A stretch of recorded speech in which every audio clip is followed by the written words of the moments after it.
اس نوجوان کو دیکھ کر میں اپنے ہوش کھو بیٹھی تھی۔ وہ وہی نوجوان تھا جس سے میری ملاقات لکھنؤ میں ہوئی تھی۔ وہ یہاں پاک پتن میں کیا کر رہا تھا؟ میں اس لڑکے کو دیکھ کے بہت حیران تھی۔ وہ سب کچھ بھولے دونوں پاؤں پر دھمال ڈال رہا تھا، دنیا سے بالکل بے خبر۔ اس کے بعد تھک کر ایک کونے میں جا کے بیٹھ گیا اور اپنی آنکھیں بند کر لیں۔ بہت سے مرید اس کے ارد گرد جمع ہونے لگے۔ ہمارے لیے دعا کر دو، تمہاری دعا لگتی ہے۔ میں تو یہ سب دیکھ کے حیران تھی۔ وہ کہنے لگا، میں تو خود اس رب کا نافرمان بندہ ہوں، بھلا میں کسی کے لیے کیا دعا کر سکتا ہوں؟ اللہ سب کی مراد پوری کرے اور میری بھی کرے۔ یہ کہنے کے بعد اس نے اپنی تسبیح پکڑی اور آنکھیں بند کر کے پڑھنا شروع کر دیا۔ میں نہیں جانتی تھی کہ میرے پاؤں کو کیا ہوا تھا۔ لگتا تھا کوئی ایسی ڈور ہے جو مجھے اس کی سمت کھینچ رہی ہے۔ میری ماں مجھے واپس آنے کا کہنے لگی۔ شاید انہوں نے اسے پہچانا نہیں تھا کیونکہ اس کا حلیہ یکسر بدل چکا تھا، لیکن میں پتہ نہیں کیوں پہچان گئی۔ اماں کہہ رہی تھی چلو واپس چلو، لیکن میں نے اماں سے اپنا ہاتھ چھڑوایا اور کسی کٹی پتنگ کی طرح اس کی جانب بڑھنے لگی۔ اس وقت تک رش بھی چھٹ چکا تھا۔ میں اس کے سامنے دو زانو ہو کر بیٹھ گئی۔ اس نے آنکھیں نہیں کھولیں، ایسے ہی کہنے لگا، بولو بی بی کیا کام ہے؟ میں نے کہا لوگ مجھے سبز قدم کہتے ہیں۔ میری آواز سن کر اس نے فوراً سے اپنی آنکھیں کھولیں اور ایک نظر مجھ پہ ڈالی اور میرے دل میں تباہی سی مچا کے رکھ دی۔ اس کی آنکھوں نے میرے دل پہ حشر برپا کر دیا۔ پتہ نہیں کیا تھا اس کی آنکھوں میں۔ بس ایک منٹ میں رکی اور مجھے لگا جیسے میں اپنا سب کچھ کھو بیٹھی۔ فوراً سے اس نے آنکھیں بند کر لی۔ میں نے خود دیکھا تھا اس کی آنکھوں کے کناروں سے آنسو نکلے تھے۔ ایک ٹھنڈی گہری سانس اس نے لی تھی۔ کہنے لگا جاؤ، اللہ تمہاری مراد پوری کرے گا۔ میں نے کہا شاید تم نے مجھے پہچانا نہیں۔ کہنے لگا تمہیں کیسے بھول سکتا ہوں، یہاں سے جاؤ۔ میں نے کہا تمہارا نام کیا ہے؟ کہنے لگا اللہ والوں کا کوئی نام نہیں ہوتا، میرا کوئی نام نہیں ہے۔ تب تک میرا نام تھا، پہچان تھی، لیکن آج نہیں ہے۔ لیکن تم اپنی مراد پا جاؤ گی، جاؤ یہاں سے۔ میں اٹھ کر وہاں سے چلی گئی، لیکن میرا سکھ چین جیسے سب کچھ اسی کے پاس رہ گیا۔ گھر آ کر میں بالکل بے حسی ہو گئی۔ کچھ سمجھ نہیں آ رہا تھا کہ اس کی آنکھوں میں ایسا کیا تھا جس نے میرا سب کچھ، میرا چین، میری زندگی، سب کچھ مجھ سے چھین لیا تھا۔ آنکھیں بند کرتی تھی، اس کا چہرہ آنکھوں میں آ جاتا تھا، اس کی آنکھیں نظر آنے لگتی تھیں۔ مجھے لگتا تھا جیسے اس کی آنکھیں مجھے دیکھ رہی ہوں، میری آنکھوں میں آنکھیں ڈالے وہ مجھ سے میرا سب کچھ چھین رہا ہو۔ میری والدہ کہنے لگی اب ہمیں یہاں سے واپس چلے جانا چاہیے۔ میں نے کہا اماں میں یہاں سے واپس نہیں جانا چاہتی۔ کہنے لگی کیا پاگل ہو گئی ہو، ہم یہاں کیسے رہ سکتے ہیں، ہمیں اپنے شہر واپس جانا ہے۔ میں روتے ہوئے وہاں سے واپس آئی تھی، لیکن میری بے چینی بڑھنے لگی۔ میرے لیے ایک بہت اچھا رشتہ آیا، لیکن میں نے شادی سے انکار کر دیا۔ میری والدہ کہنے لگیں کہ تمہیں ہو کیا گیا ہے، تمہارے رشتے کے لیے اتنی میں پریشان تھی، اللہ نے اتنا اچھا رشتہ بھیجا اور انہیں کسی بات پر کوئی اعتراض بھی نہیں تھا۔ میں نے کہا لیکن میں شادی نہیں کرنا چاہتی، ایسے لگتا ہے کسی کی آنکھیں ہیں جو مجھے بلا رہی ہیں، میں اپنے آپ میں نہیں رہی۔ میری بے چینی اس قدر بڑھنے لگی کہ میں نے وضو کیا اور نماز پڑھنے لگی۔ جیسے ہی نماز پڑھ کے دعا کے لیے ہاتھ اٹھائے تو ٹپ ٹپ میری آنکھوں سے آنسو بہنے لگے۔ میں اپنے دل کی کیفیت کو سمجھ ہی نہیں پا رہی تھی، آخر مجھے ہوا کیا ہے؟ پھر اس کے بارے میں سوچنے لگتی کہ آخر وہ شخص ہندوستان سے پاکستان پاک پتن میں کیا کر رہا تھا؟ وہ کبھی یہاں کیوں نہیں آیا؟ اور اس کی آنکھوں میں ایسا کیا تھا جس نے مجھ سے میرا سب کچھ چھین لیا؟ میں اپنی کیفیت سے بے حد پریشان تھی۔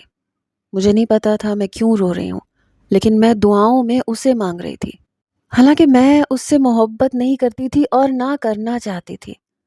لیکن پتہ نہیں، ایسے لگتا تھا کوئی ڈور ہے جو نظر تو نہیں آ رہی، لیکن میرے دل کے ساتھ بندھ چکی ہے، مجھے اس کی جانب کھینچ رہی ہے۔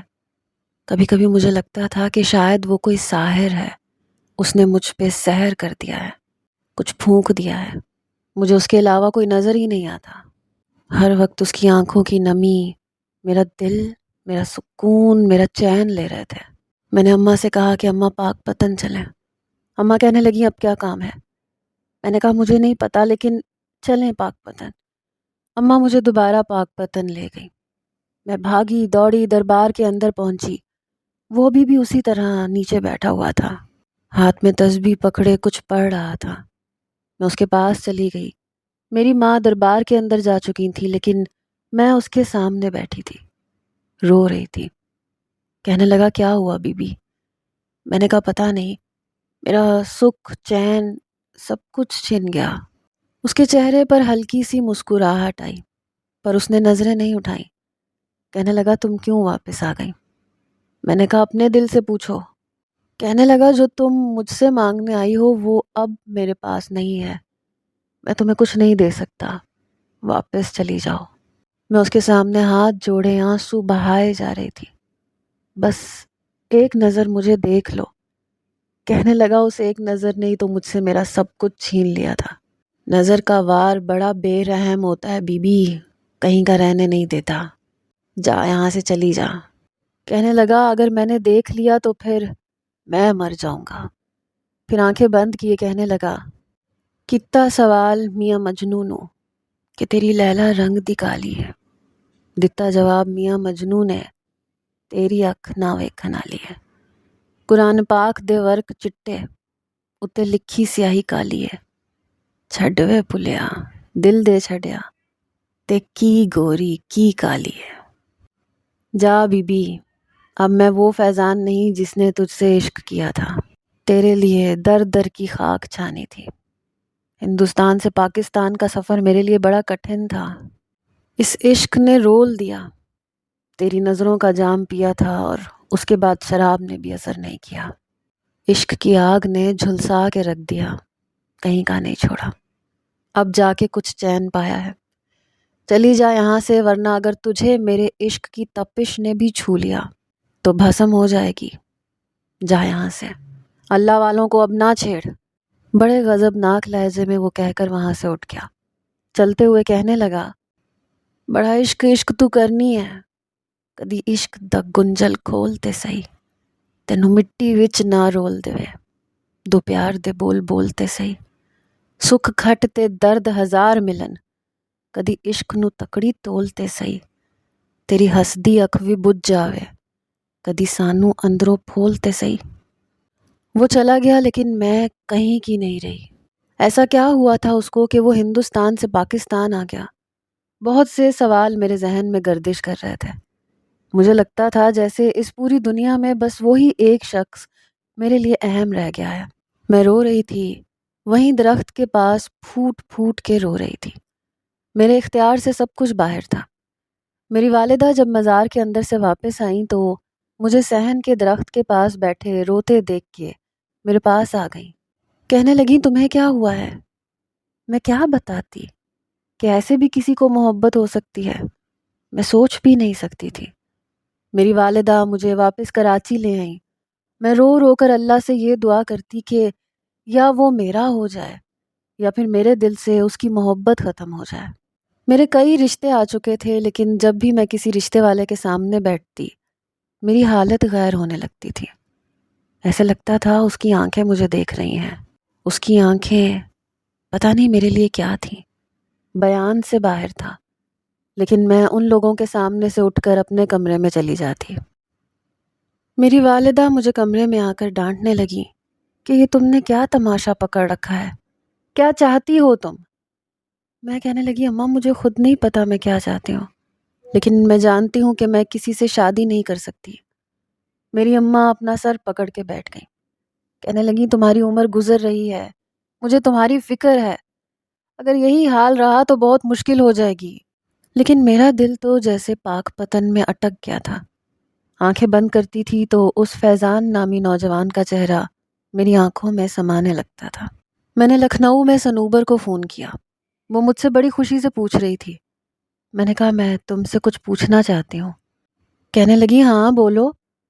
میں نے کہا وہ جو سکھ کا بیٹا تھا، وہ جو خود کو مسلمان کہتا تھا، وہ کہاں ہے؟ میری بات سن کے وہ کچھ دیر کے لیے خاموش ہو گئی۔ میں نے کہا کیا ہوا ہے، خاموش کیوں ہو گئی ہو؟ کہنے لگی کہ مت پوچھو، تمہاری محبت میں اس نے کیا کچھ سہا ہے۔ میں نے کہا کیا مطلب، میں سمجھی نہیں۔ کہنے لگی تم تو واپس جا چکی تھی، لیکن فیضان کی ضد تھی کہ وہ پاکستان جانا چاہتا ہے۔ اس نے سنگھ صاحب سے بھی کہا کہ وہ اس کا رشتہ تمہارے والد سے مانگے، انہیں کہیں کہ میں برا لڑکا نہیں ہوں، لیکن انہوں نے صاف منع کر دیا۔ انہوں نے کہا کہ آج کل ہندوستان اور پاکستانی پولیٹیشنز میں کشیدگی چل رہی ہے، بارڈرز پر وہ ایک دوسرے کے ساتھ حملے بھی کر رہے ہیں، اس کنڈیشن میں پاکستان جانا تمہارے لیے بھی خطرے سے خالی نہیں ہے۔ اور تمہارے والد کو سب سے بڑا اعتراض یہ تھا کہ وہ کبھی بھی اپنی بیٹی کی شادی ہندوستان میں نہیں کریں گے۔ فیضان نے بہت منت کی، لیکن جب سب نے انکار کر دیا تو اس نے کہا کہ وہ گھر چھوڑ کر چلا جائے گا۔ سنگھ صاحب نے اسے بہت سمجھانے کی کوشش کی، لیکن اس نے کسی کی نہیں سنی۔ کہتا تھا وہ اس کے بغیر نہیں رہ سکتا، اس سے بڑی سچی محبت کرتا ہوں، آپ لوگوں کو بتا نہیں سکتا۔ اگر اس کی شادی کسی اور سے ہو گئی تو میں مر جاؤں گا، میرا دم گھٹ جائے گا۔ میں نے اس کو 10 دن سے دیکھا نہیں ہے، مجھے لگ رہا ہے کہ اگر یہ ہوا تو مجھے کچھ ہو جائے گا۔ سنوبر کہنے لگی کہ ہم تو اس کی کیفیت سمجھ ہی نہیں پا رہے تھے۔ اس نے اپنی کیئر کرنی چھوڑ دی، کہنے لگا کہ نہ وہ لڑکا برا تھا، بہت اچھا تھا، شریف بھی تھا۔ میں نے کبھی اسے لڑکیوں کی طرف دیکھتا ہوا نہیں دیکھا تھا، میں اس کے پڑوس میں رہتی تھی، اس نے کبھی مجھ پر بھی غلط نگاہ نہیں ڈالی تھی، حالانکہ وہ جانتا تھا کہ میں بھی مسلمان ہوں، لیکن پھر بھی بڑی شرافت سے رہتا تھا۔ میں نے کہا پھر کیا ہوا اس کے ساتھ؟ کہنے لگی ہونا کیا تھا، پاکستان جانے والی ساری ٹرینیں، ایئرپورٹس کی فلائٹس، سب کچھ بند کر دیا گیا تھا، اس لیے اس نے چور راستہ اختیار کیا، بارڈر کے ذریعے سے جانا چاہا لیکن پکڑا گیا۔ ہندوستانیوں نے بہت مارا، یہ بھی کہا کہ تم پاکستانی جاسوس ہو، بیچارے کو بہت مارا تھا۔ وہ بار بار کہتا رہا کہ میں صرف پاکستان جانا چاہتا ہوں، میں ایک عام سا انسان ہوں، مجھے بس پاکستان بھیج دیں۔ وہ کہتے تھے کہ اگر تم پاکستان کا نام بھی لوگے تو گولی مار دیں گے۔ اس کو بہت مار کر، لہو لہان کر کے فوجیوں نے واپس بھیج دیا۔ جب وہ واپس سنگھ صاحب کے گھر آیا تو 4 دن تو اسے ہوش ہی نہیں آیا تھا۔ اس کی حالت دیکھ کر ہمیں اس پر رونا آ رہا تھا، رحم آ رہا تھا اس پر، اس کے اجڑے حال پر۔ سنگھ صاحب نے اس کے آگے ہاتھ جوڑے کہ پتر مجھ پہ یہ ظلم نہ کر، میں تیرا سگا باپ نہیں، لیکن میں نے تجھے سگا باپ سمجھ کے پالا ہے، چھوڑ دے اس لڑکی کا پیچھا، ہندوستان میں اسے کوئی نہیں آنے دے گا، تجھے یہاں سے پاکستان کوئی نہیں جانے دے گا۔ یہاں پہ رہنے والوں کے دل ایک دوسرے کے ساتھ مل بھی جائیں تو بارڈر والوں کے دل نہیں ملتے، لیکن اس کی ایک ہی رٹ تھی کہ اس لڑکی کے بغیر نہیں رہ سکتا۔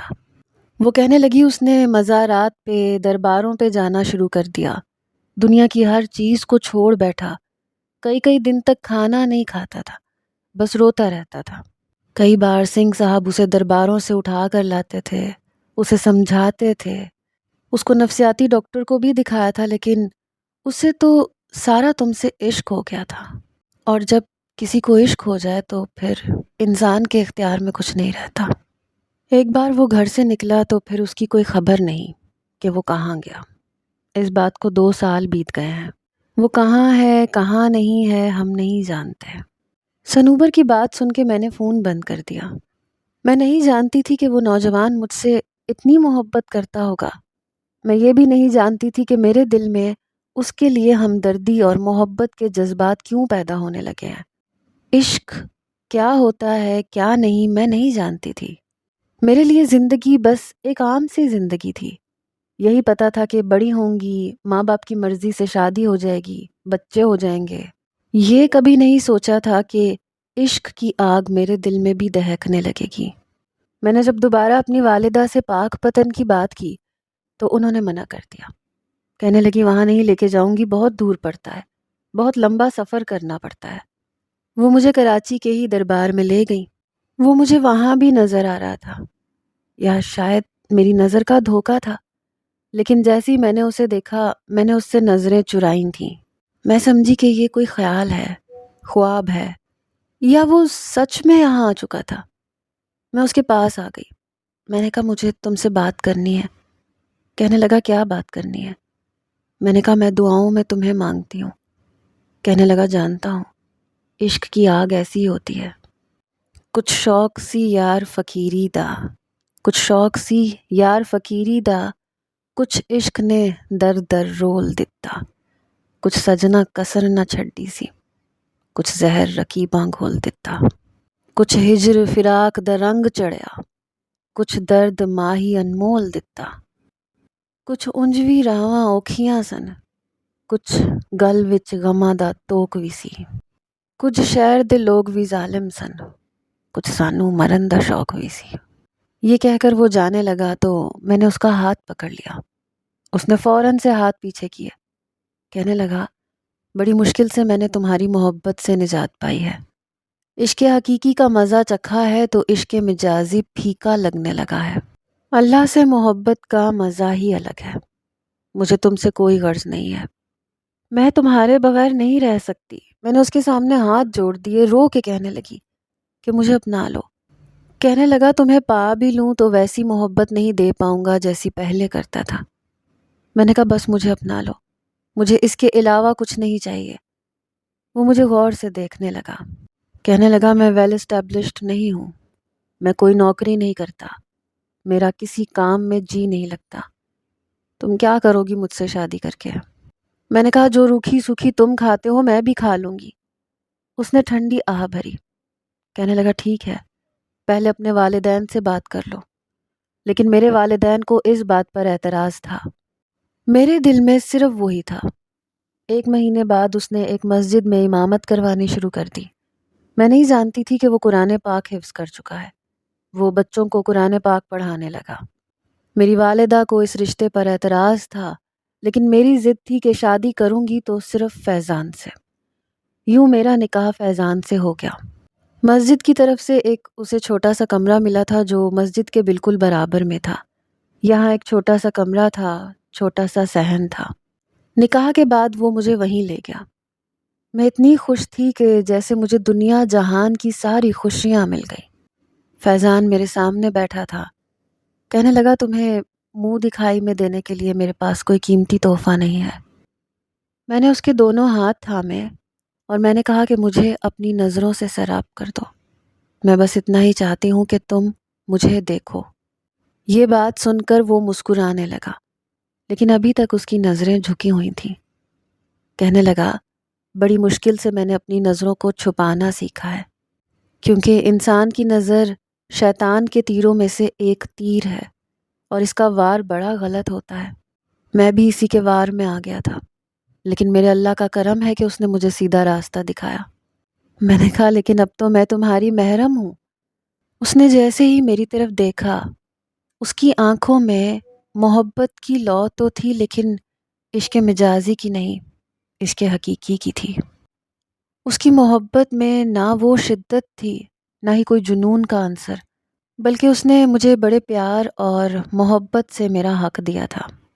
کہنے لگا میں تمہیں حلال کی روٹی کھلاؤں گا، تھوڑی کم ہو سکتی ہے لیکن بے فکر رہنا، اس میں حرام کی کوئی بھی آمیزش نہیں ہوگی۔ میں اسے پا کر بہت خوش تھی۔ میرا حق مجھے دینے کے بعد وہ فوراً سے غسل خانے میں غسل کر کے آیا اور تہجد پڑھنے لگا۔ نماز پڑھتے دیکھ کر مجھے بھی کچھ شرم سی آئی، میں نے بھی غسل کر کے نماز شروع کر دی۔ اس نے آج تک کبھی مجھ سے یہ نہیں کہا کہ نماز پڑھو۔ جب بھی وہ نماز پڑھتا تھا کچھ اس طرح سے گڑ گڑا کے اللہ کے حضور روتا تھا کہ میں خود ہی اس کے رنگ میں ڈھلتی چلی گئی۔ مجھے سمجھ میں ہی نہیں آئی کہ وہ آنکھیں بند کر کے تسبیحات کرتا تھا اور اس کی آنکھوں سے آنسو بہتے تھے۔ وہ کلام پاک پڑھتا تھا تو میرا جی چاہتا تھا وہ پڑھتا رہے اور میں سنتی رہوں۔ بہت ہی خوش الحانی سے وہ کلام پاک پڑھتا تھا۔ پڑھتے پڑھتے اس کی آنکھوں سے آنسو جاری ہو جاتے تھے اور میں چاہتی تھی کہ بس یہ سنتے سنتے میری زندگی گزر جائے۔ وہ بچوں کو کلام پاک پڑھاتا تھا، اذان بھی وہی دینے لگا تھا۔ جب وہ اذان دیتا تھا تو لوگوں کے دل میں عجیب سی بے چینی سی شروع ہو جاتی تھی۔ اس مسجد میں نمازیوں کا رش بڑھنے لگتا تھا۔ ہماری زندگی بہت اچھی گزر رہی تھی کیونکہ ہمارا زیادہ تر وقت کلام پاک پڑھنے میں، اللہ کی عبادت میں گزرتا تھا۔ کبھی کبھی وہ مجھے کہتا تھا کہ جانتی ہو میں بڑے عجیب انداز سے پاکستان پہنچا تھا۔ میں نے کہا وہ کیسے؟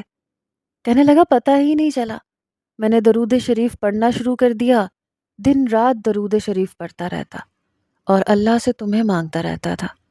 کہتا تھا کہ اگر میرا عشق سچا ہے تو تمہارے دل پر ضرور اثر کرے گا، چاہے تم 7 سمندر پار ہو، چاہے تم بارڈر پار ہو، لیکن تمہارا دل میری طرف ضرور راغب ہو جائے گا۔ کہنے لگا بس یہی کہتا رہتا تھا۔ درود شریف پڑھتے پڑھتے ایک بار میں سب کے سامنے انڈیا کے بارڈر سے نکل کر پاکستان کا بارڈر کراس کرنے لگا تو انڈیا کے فوجیوں نے میری طرف ایسے دیکھا جیسے میں ان کو نظر ہی نہیں آ رہا۔ یہ ہے میرا رب اور اس کی قدرت۔ میں یہاں پاک پتن آ گیا لیکن یہاں عبادت کرتا تھا۔ میں نے کبھی منت کے دھاگے نہیں باندھے تھے، بس ایک درخت کے نیچے آنکھیں بند کر کے درود شریف ہی پڑھتا رہتا تھا۔ لوگ میرے پاس آنے لگے، مجھ سے دعاؤں کی درخواست کرنے لگے۔ درود پاک پڑھتا رہتا تھا، ان کے لیے دعائیں بھی کرتا رہتا تھا۔ قبول کرنے والی ذات تو اللہ کی ہے، کچھ لوگوں کی دعائیں قبول بھی ہو جاتی تھیں، اس لیے لوگوں کو لگا کہ میں اللہ کا بندہ ہوں، حالانکہ ایسا نہیں تھا۔ میں تو خود اس کی درگاہ سے سکون لینے آیا تھا اور مجھے سکھ ملا تھا۔ جب میں نے اللہ سے تمہیں مانگنا چھوڑ دیا اور یہ کہنا شروع کر دیا کہ اللہ مجھے اپنے عشق سے نواز دے، مجھے اپنی محبت دے دے، میرے دل کو اپنی محبت سے منور کر دے، تو میرے اللہ نے میری سن لی۔ میرے دل میں میرے رب کی محبت بڑھنے لگی، میرے سجدے لمبے ہونے لگے۔ پھر میں نے قرآن پاک حفظ کرنا شروع کیا۔ میں نے 1 سال کے اندر قرآن پاک حفظ کر لیا تھا۔ جب میں قرآن پاک پڑھتا تھا تو میرے استاد بھی سنتے رہ جاتے تھے، کیونکہ میں نے ہمیشہ دل سے پڑھا، اور جب پڑھتا تھا تو میری آنکھوں سے آنسو جاری ہو جاتے تھے، اور وہ بھی اللہ کی محبت میں۔ اور ابھی بھی ایسا ہی ہے۔ اس کی شان تو دیکھو، اس نے اپنی محبت کے ساتھ ساتھ مجھے تمہاری محبت بھی نواز دی۔ تمہیں کراچی سے پاک پتن لے آیا، مجھے پاک پتن سے کراچی لے آیا اور ہمیں ملوا دیا۔ اللہ تعالیٰ کہتا ہے کہ جب تم میری چاہ میں لگ جاؤ گے تو میں تمہیں وہ دوں گا جسے تو چاہتا ہے، اور آج میرے پاس میرا رب بھی ہے اور تو بھی ہے، دل میں اس کی محبت بھی ہے اور تمہاری محبت بھی ہے۔ میں اس کی باتیں سن کے حیران ہوتی تھی اور اپنے رب کی شان پر سجدے کرتی تھی کہ بے شک وہ ہر چیز پر قادر ہے۔ میرے دل میں اس کی محبت بھی ڈالی اور مجھے اس کا محرم بھی بنا دیا۔ اپنے رب کی ذات پر یقین اور بھی پختہ ہونے لگتا تھا۔ ہم میاں بیوی فارغ وقت میں درود پاک پڑھتے ہیں، اور یقین مانے کبھی کسی چیز کی کمی نہیں ہوئی۔ جس چیز کی خواہش ہوتی ہے اللہ پوری کر دیتا ہے۔ دل میں کسی کی شاندار گاڑی یا بنگلہ دیکھ کر حسد پیدا نہیں ہوتا۔ اس نے ہمیں جتنا دیا ہے ہمارا دل اسی پر مطمئن ہے۔ بس دعا کیجیے گا کہ میں اور فیضان ہمیشہ ایسے ہی خوش رہیں۔